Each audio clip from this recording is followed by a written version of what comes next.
आपको लगता है कि 1 अप्रैल सिर्फ अप्रैल फूल और प्रैंक्स के लिए है? भारतीय इतिहास में ये दिन हमारे सबसे शक्तिशाली दिनों में से एक है। 1912 इसी दिन दिल्ली को औपचारिक रूप से भारत की राजधानी घोषित किया गया था और कलकत्ता से दिल्ली राजधानी स्थानांतरित करने की प्रक्रिया पूरी हुई थी। 1954 भारतीय वायुसेना का जन्म हुआ।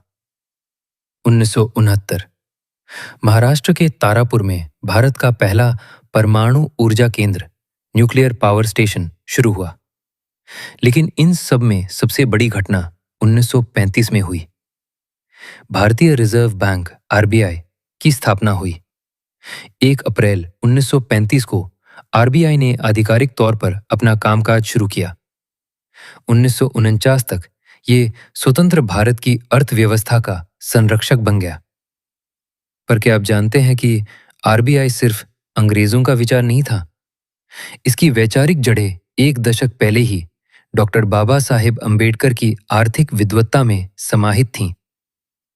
लंदन स्कूल ऑफ इकोनॉमिक्स में उनका डॉक्टरेट प्रबंध the problem of the rupee, its origin and it's solution, इसमें उन्होंने ब्रिटिश नेतृत्व वाली आर्थिक प्रणाली की गहन समीक्षा की थी।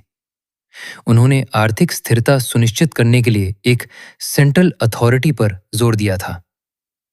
1926 में जब royal commission on Indian currency and finance केंद्रीय बैंक बनाने पर चर्चा करने के लिए भारत आया, तब डॉक्टर अंबेडकर एक प्रखर विशेषज्ञ के रूप में उनके सामने उपस्थित हुए। उनके इन्हीं विचारों से आरबीआई एक्ट 1934 का ब्लूप्रिंट तैयार हुआ। संविधान से लेकर मुद्रा तक डॉक्टर अंबेडकर की दूरदृष्टि ने आधुनिक भारत का निर्माण किया।